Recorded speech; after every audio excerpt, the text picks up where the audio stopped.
Hey guys, this is Detective Gurjot. So Detective David, he just talked to you about Christianberg Institute.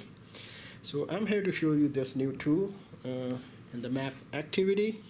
So when you log in into the app, you'll see this screen. Just start the map activity by tapping on this button. So here's the map that all of you guys have, and just point this app iPad towards this map and you'll see all these buildings pop out. So you can actually move the map and all the buildings move with it.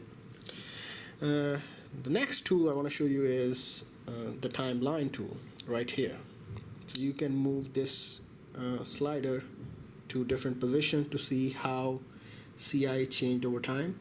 So in 1900 there's just one building, and as you move you can see the buildings pop out.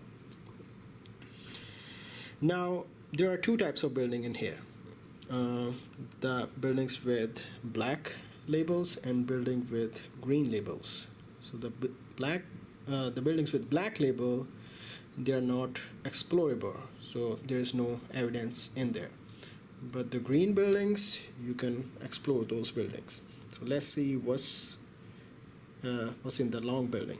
So we tap on it, yes, and you see there is evidence right above the building.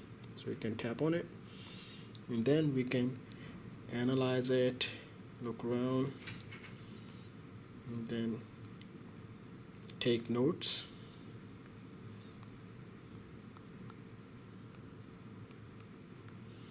And then tap done here, and that note will show up here, and then you can rate the evidence, and then you can answer why this evidence is answering the question, and then save.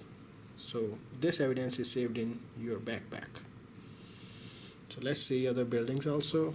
The gym building, and then there is this trades building, so you need to be really close to the building to explore it. So there's the evidence.